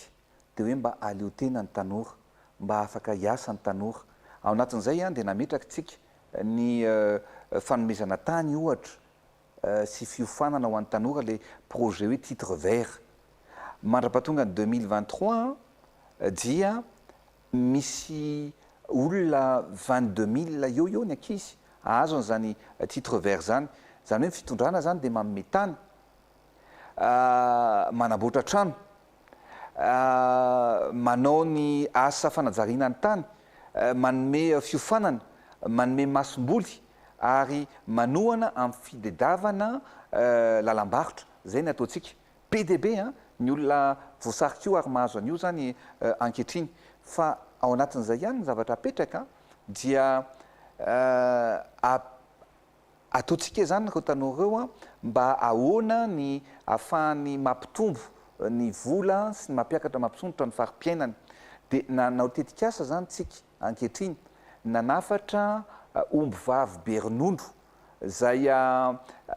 afaran'izy io avy any amin'ny race normande, Holstein moa ny anaran'le omby vavy be ronono ireo satria ireo zany dia mahazo ronono hatrany amin'ny 30 litatra isan'andro. Dia efa farany io efa tonga amin'ity farany volana ity ary omby vavy be ronono zay efa mitondra voka no hoentineto hozarany io any amin'ny faritra Itasy, any amin'ny faritra Vakinakaratra, aparitaka manerana ny Madagasikara. Zany any ny asa ataontsika ankehitriny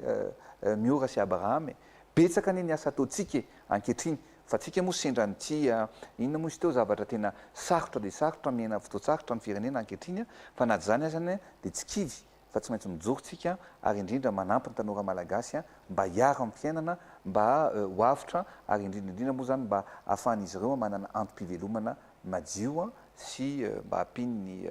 fitondram-panjakana. Miresaka tanora ihany ianao teo Miora ary anisany tsy dianao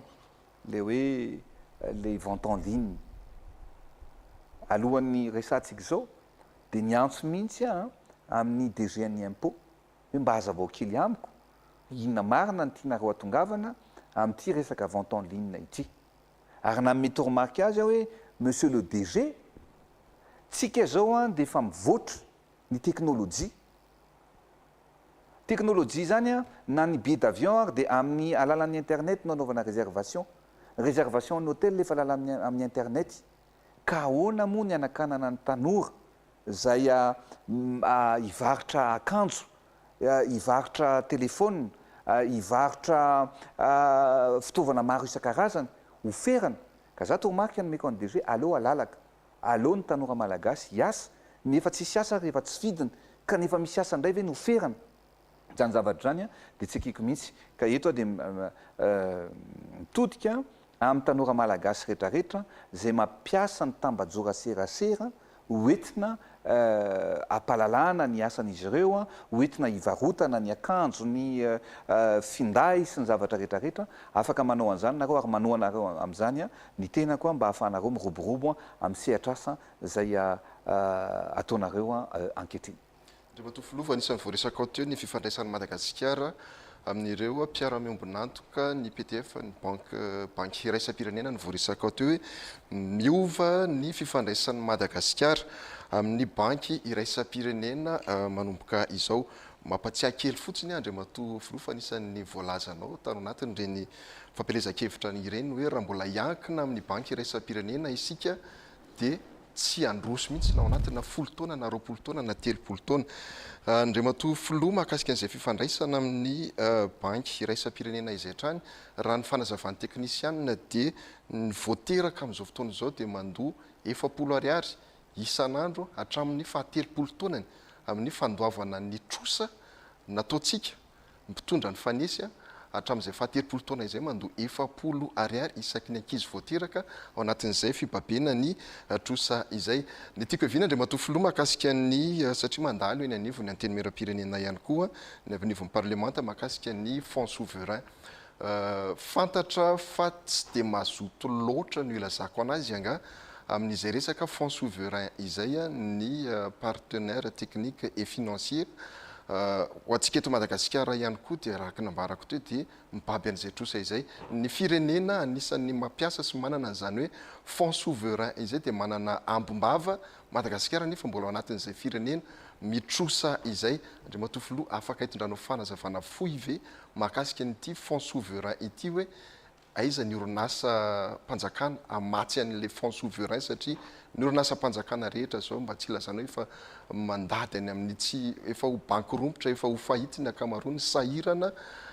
mety misy veny avy any ivelany mety ampiasa vola ao anatin'ity fonds souverain ity iza no hitantana anazy ny ministera ve sa ny banque centrale ary aiza ny mety hoe domaine d'investissement ho ampiasaina amin'ity fonds souveraineté ndre matofolo. Ny zavatra tsara fantatrao aloha i Abraham Razafy zao fitondrany zao ny akamarony ianao mpanao gazety ngamba ny hitanao tsara ny akamarony ny vola zay azontsika ny akamarony fa tsy izy rehetra dia nizahana ny nandresy lahatra mba natao don avokoa ny USAID zao tamin'ny fanampiana any atsimo 100 millions de dollars don natao sini zany tao iavoloha ny banque mondiale talohan'ny ty vaccine ity dia efa nanome ihany koa 200 millions de dollars don fahaizana mifampiraharaha zany fa indrindra ny asa rehetrarehetra zay atao dia tsy ry zareo ntsony ny tena antsika hoe tiany tsy maintsy ataonareo fa tsika manamaritra hoe reti ny ilaina fanampiana reti ny ilaina vola zay zany ny zavatra faharoa tiako azava kely zay Abraham Razafy. Ny faharoa araka ny teneninao teo za resy lahatra manokana ane hoe ny fahaizantsika mife ny arenatsika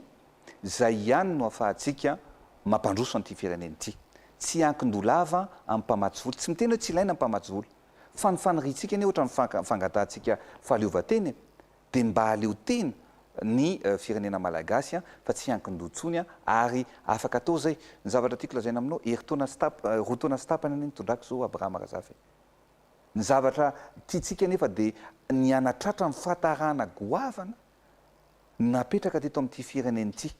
ary za tamin'ny nandray an'ity firenena ity lavaka be notsitsemana ao anatin'ny fitantanana sy ny zavatra rehetrarehetra tsy mbola misy zavatra betsaka ho azavaintsika amin'ny manara zay ny antony nametrahantsika ny fonds souverain ny fonds souverain io zany dia apetratsika mba tsindramantsika vola intsony any amin'ny firenena hafa fa ny volantsika malagasy any no ampiasaitsika ame ohatra anao zao anao tsika ary anomboka amin'ity taona ity efa nanomboka tsika ny building reo trano fonenana ho an'ny olona ho an'ny fonctionnaire fa ametraka tsika anao any amin'ny building any amin'ny 800 anoany ny building tokony ho atao any amin'ny 30 000 20 000 30 000 logement eo zany no atomboka amin'ity taona ity mba azo daholo na ny olona tsy miankina ohatra anareo na mpiasa mpanjakana na reo olona zay afaka manana fahefany vidy mba tsy hanofatrano zao ny fonds souverain zany ankehitriny zany tsika rehefa manao ny tetikasy reny dia ny teti-bolam-panjakana no manao azy nefa tsy rôle ny fanjakana zay fa rehefa amin'ny fonds souverain zany manao an'io dia ny fonds souverain afaka maka ny volantsika ny orinasantsika eto be dia be ny orinasa malagasy manana vola atsofoka ao anatin'ny fonds souverain ny fonds souverain manao ny trano zay vola alohanareo tsikelikely rehefa aveo miverinao amin'ny fonds souverain dia zay le zavatra tiana atao na mifanaovana lalana azy dia afaka manao lalana ihany koa ao anatin'io fonds souverain io misy fotoana moa mbola anazavantsika bebe kokoa an'izay fa ny tiako lazaina dia makany amin'ny fahaleovatena tsikelikely arabola ny fametrahana ny fonds souverain io ary io dia zavatra anova tanteraka ny fomba fijery sy ny fomba fiasa tiatsika apetraka eto amin'ny firenena. Efa adin'ndrolantsika fefasady zay resadresaka fanaovana tamin'Andriamatofiloha zay alao maraparana ny fandarana isika raha pitso ny fanadinana baccalauréat alao ararotina ihany koa satria ray aman-dreny eto firenena ianao Andriamatofiloha. Ia marina tokoa zany miora raha pitso tokoa ny fanadinana baccalauréat ka eto zany dia mitodika manokana aminareo zandry zanaka izay hiatrika ny fanadinana baccalauréat izay manomboka raha pitso araka ny tenen'ny miora teo mampahery anareo tsiraray avy ny tenako izay hiatrika an'izany fanadinana izany ary indrindrindrindra atovy ny ezaka rehetrarehetra dia nitanjona mba ho afampanadinana ary andray anjara amin'ny fiainam-pirenena ireo tanora mavitrika zay nolazaina ary voalaza foana fa ho avy nyty firenena malalantsika ity. Mialohan'ny teny famaranana Andriamatoa Filoha alao averina kely aloha ireo fepetra izay noraisina mikasika ny valanaretina Covid-19 niady amin'ny Covid-19 eto Madagasikara. Nambaran'ny Filoha teo fa mitoetra aloha mbola mitoetra hatrany ny amehana ara-pahasalamana fa miverina tanteraka amin'ny fiainana andavanandro ny rehetra foana zany ny couvre-feu afaka manao fampisehoana kalamanjana ireo mpanakanto rehetra manerana ny nosy fa raha ao anaty efitrano mihidy kosa dia tsy mbola mihoatra ny 700 mbola tsy afaka misokatra aloha ny boîte de nuit araky ny nambara teo mikasika ny sistany dia isy vol de rapatriement 4 omanina miainga avy any Paris tonga eto Antananarivo dia ny 12 aogositra ny 7 aogositra ny 12 septambra sy ny 7 septambra fa nambara kosa fa ireo olona mody dia tsy afaka miverina mivoaka itsony ny tanindrazana ary mila misoratra anarana ao anivon'ny ministera anaraham-bahiny na ireo maso ivoan'ny Madagasikara any ivelany any. Eny ary Andriamatoa Filoha ny teny famaranana amin'izao fandaharana izao. Ya, ny teny famaranana dia tiako tsapan'ny vahoaka malagasy iray manontolo fa mandalo fotoana tena sarotra tokoa isika ankehitriny ary ny voka-dratsy nateraky ny Covid-19 dia mafy na ara économique zany na ara sosialy na tsy eto Madagasikara ihany fa maneran-tany manerana an'izao tontolo izao mihitsy. Na zany aza nefa dia tsy maintsy miatrika isika, tsy maintsy miroso ary za dia mampanantena ary milaza amin'ny vahoaka malagasy fa anao ny ezaka rehetra mba anarenana ny toe-karena sy anatsarana ny fiainan'ny malagasy ary indrindra ampandroso ny firenena. Koa manentana antsika rehetrarehetra malagasy sy ankanavaka ny tenako mba tsy ho voasariky ny fifampizarazarana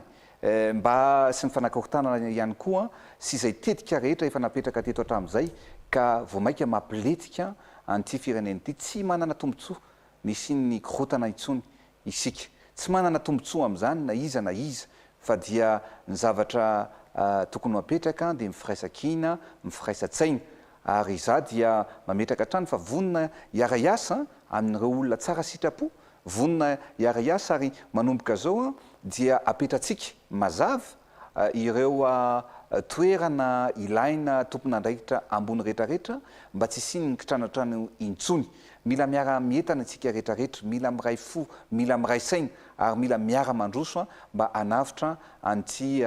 firenena malalatsika ity. Matoky ny folo alin-dahy sy ny fahendren'ny vahoaka malagasy ny tenako amin'ny fiarovana ny fiandrianam-pirenena sy ny tombontsoa iombonana eto amin'ny firenena. Araky ny teny izay fanaoko hatramin'izay masina loatra ity tanindrazantsika ity ary tsy maintsy tafita i Madagasikara.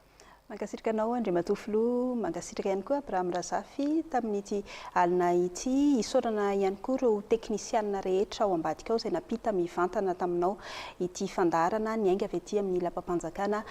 tety Ambotsotrohatra ity fa ny teny isaorana dia ianao tany tokantrano tany nanaraka izao fandaharana izao hatramin'ny farany Samia tsara tompoko lasy tompoko vavy.